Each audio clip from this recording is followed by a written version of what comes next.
Hi అండి, సంధ్యాస్ కిచెన్కి స్వాగతం. ఈరోజు రెసిపీ వచ్చేసి మనకు ఉగాది రోజున బొబ్బట్లు చేసుకుంటాం కదా. దీనికి మనము ఉప్మా రవ్వ ఉంటుంది కదా, దొడ్డు సిరా రవ్వ అంటారు. ఇలా ఉంటుంది, కొంచెం లావుగా ఉంటుంది. దీనితో చేసుకుంటారండి ఉగాది రోజు మనకు ప్రత్యేకంగా. ఇప్పుడు నేను ఇక్కడ 1 కప్పు తీసుకున్నాను. ముందుగా దీన్ని ఇక్కడ పక్కన పెట్టేసి ముందుగా మనం పిండి తడిపేసుకున్నాము. ఇక్కడ నేను మైదా పిండి యూజ్ చేయట్లేదు, మొత్తం కూడా 1 కప్పుగా గోధుమ పిండి తీసుకుంటున్నాను.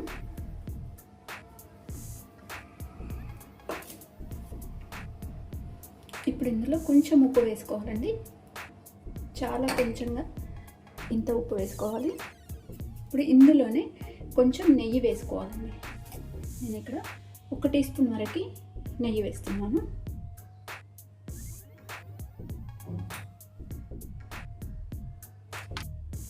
ఇప్పుడు ఇదంతా కూడా ఒకసారి కలిపేసుకున్నాము. నెయ్యి అంతా పిండికి పట్టేలా ఒకసారి కలిపేసుకొని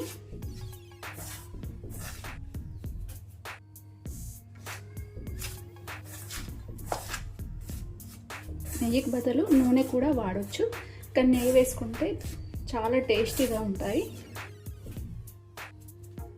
ఇప్పుడు ఇందులో వాటర్ వేసుకోవాలి.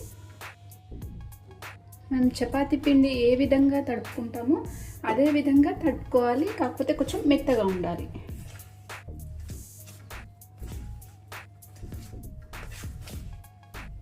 ఇప్పుడు దీన్ని ఒక ముద్దలాగా కలిపేసుకోవాలి.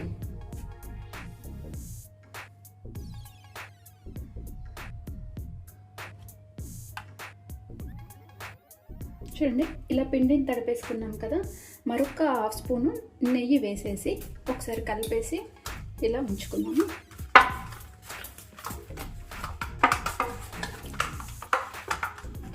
చూడండి, ఇంత మెత్తగా ఉండాలి పిండి.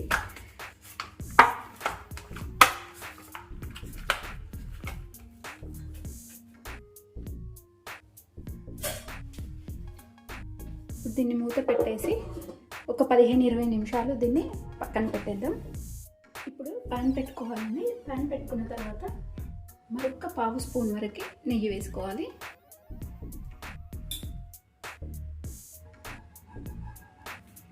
ఇప్పుడు మనం ముందుగా తీసుకున్న ఈ రవ్వని వేయించుకుందాము.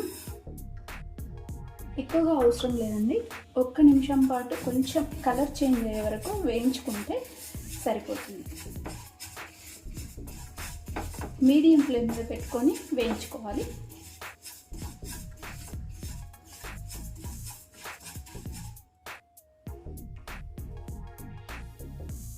ఇప్పుడు ఇది 1 నిమిషం పాటు వేగిందండి, దీన్ని పక్కన పెట్టేసుకుందాము. ఇప్పుడు ఒక గిన్నెలో నీళ్ళు తీసుకోవాలండి. మనం ఏ కప్పుతో రవ్వ తీసుకున్నామో అదే కప్పుతో 3.5 కప్పుల వరకు నీళ్ళు తీసుకొని ఇలా గిన్నెలో పోసుకొని మరిగించుకోవాలి. ఇప్పుడు నీళ్ళు మరుగుతున్నాయి కదా, ముందుగా వేయించుకున్న రవ్వని ఇందులో వేసేసుకోవాలి. ఇందులో వేసుకొని మీడియం ఫ్లేమ్ మీద ఒక 10 నిమిషాల పాటు దీన్ని ఉడికించుకోవాలి. మధ్య మధ్యలో ఒకసారి కలుపుతూ ఉండాలి. చూడండి, ఇది మనకి ఉడికిపోయిందండి. రవ్వ పూర్తిగా మెత్తగా మంచిగా ఉడికింది. చూడండి ఇలా. ఇప్పుడు మనం ఏ కప్పుతో రవ్వ తీసుకున్నామో అదే కప్పుతో 1 గ్లాసు చక్కెర వేసుకోవాలి. చక్కెర వేసి ఇలా ఒకసారి కలిపేసుకొని దీన్ని కూడా చక్కెర అంతా కరిగి దగ్గరకు వచ్చే వరకు ఉడికించుకోవాలి.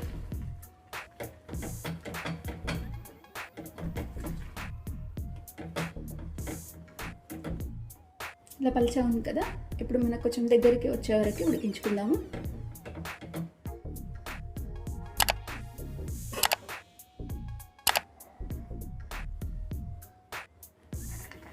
చూడండి, ఇది మనకు దగ్గరికి వచ్చేసింది కదా. చూడండి, ఇలా దగ్గరికి వచ్చేసింది. ఇప్పుడు ఇందులో కొంచెం 1/4 స్పూన్ వరకు నెయ్యి వేసుకున్నాము. నెయ్యి వేసేసుకొని కలుపుకొని స్టవ్ ఆఫ్ చేసేసుకోవాలండి. స్టవ్ ఆఫ్ చేసుకున్న తర్వాత పక్కన పెట్టేయాలి. దీన్ని పూర్తిగా ఇది చల్లబడాలి.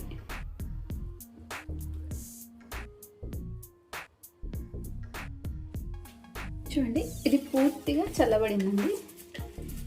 ఇలా దీన్నంతా కూడా ఒకసారి ఇలా దగ్గరికి తీసుకొని మనం ఎంత సైజు చేసుకుంటామో అంత తీసుకొని ఇలా బాల్స్లా చేసుకొని పక్కన పెట్టేసుకోవాలి. చిన్నగా అయితే చిన్నగా, పెద్దగా అయితే పెద్దగా చేసుకొని ఇలా బాల్స్లా చేసుకొని అన్నీ కూడా పక్కన పెట్టుకోవాలి. ఇదే విధంగా మనం పిండి తడిపేసి పెట్టుకున్నాం కదా, దీన్ని కూడా ఒకసారి ఇలా కలిపేసుకోవాలి.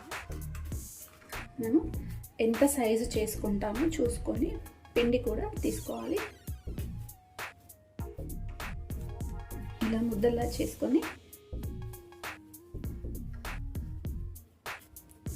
ఈ విధంగా చేసుకొని పక్కన పెట్టుకోవాలి. అన్నీ కూడా ఇదే విధంగా చేసుకొని పక్కన పెట్టుకోవాలి. ఇప్పుడు ఇలా పక్కన చేసి పెట్టుకున్నాం కదా, ఇప్పుడు ఒక కవర్ తీసుకున్నాము.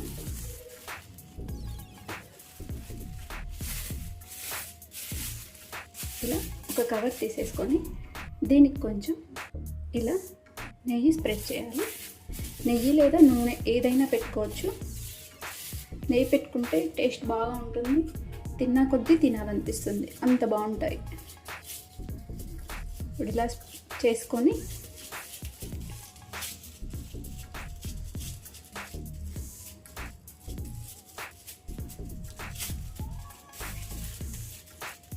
మీకు మైదా పిండి అలవాటు ఉంటే అది కూడా చేసుకోవచ్చు. సేమ్ అంతే, కొంచెం ఉప్పు నెయ్యి వేసి కలిపేసుకుంటే సరిపోతుంది. ఇప్పుడు ఇలా చేసుకున్న దాంట్లో మనం ముందుగా ఈ బాల్ చేసుకొని ఇవి ఇలా తీసుకొని ఇప్పుడు దీన్ని క్లోజ్ చేసేయాలి. ఇలా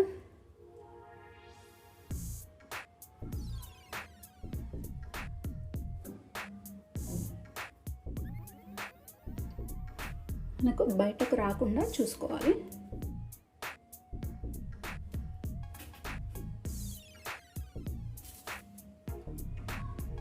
ఇప్పుడు దీన్ని ఇలా మొత్తం కూడా రౌండ్గా అనుకోవాలి. రౌండ్గా అనుకుంటే ఈక్వల్గా వస్తుంది. ఇప్పుడు దీనికి కొంచెం నెయ్యి పెట్టేసుకోవాలి.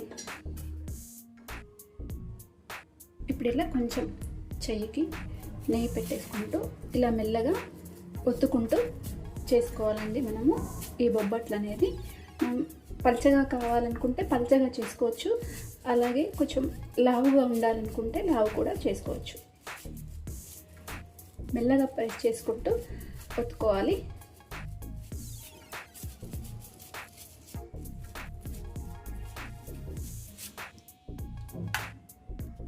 చూడండి, ఇలా ఒత్తేసి పెట్టుకున్నాం కదా.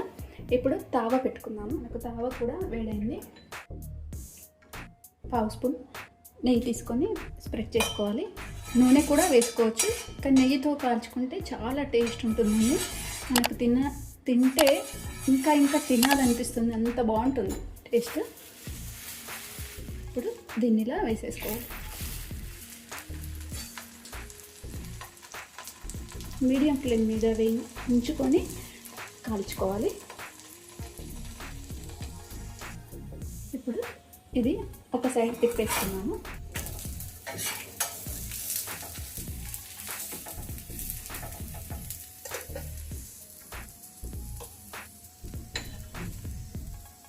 మరి కాస్తంత కొంచెం నెయ్యి, 1/2 స్పూన్లో సగం ఇలా మెల్లిగా ప్రెస్ చేస్తూ దీన్ని కాల్చుకోవాలి.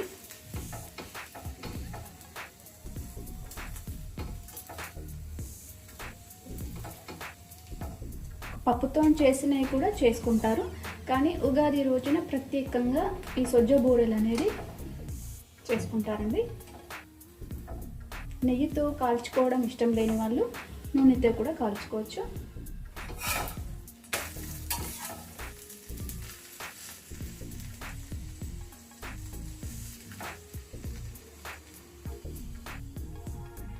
ఇప్పుడు మనం ముద్దలు చేసుకొని పెట్టుకున్నాం కదా, అన్నీ కూడా ఇలాగే చేసి పెట్టుకోవాలి. చేసి పెట్టుకొని తర్వాత ఇలా చేసుకొని మనం కాల్చుకోవాలి.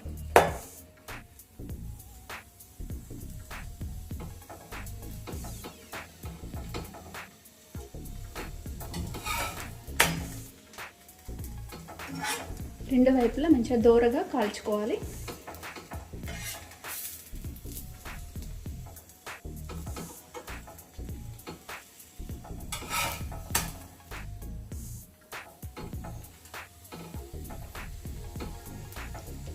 పెద్ద సైజు కావాలంటే పెద్ద సైజు కూడా చేసుకోవచ్చు. నేనైతే ఇక్కడ చిన్న సైజుగా చేసుకుంటున్నాను. ఇప్పుడు దీన్ని ఒక ప్లేట్లోకి తీసేసుకున్నాము. మనము ఎన్ని అయితే రెడీ చేసి పెట్టుకున్నామో అన్నీ కూడా ఇదే విధంగా చేసుకొని కాల్చుకోవాలి. ఇంతేనండి, మన సజ్జ బూరెలు రెడీ అయిపోయినాయి. ఇలా కొంచెం నెయ్యితో స్ప్రెడ్ చేసుకొని తింటే చాలా సూపర్గా ఉంటుందండి. నోట్లో వేసుకోగానే ఇలా కరిగిపోతుంటాయి. సూపర్ నెయ్యితో టేస్ట్ చాలా బాగుంటుంది.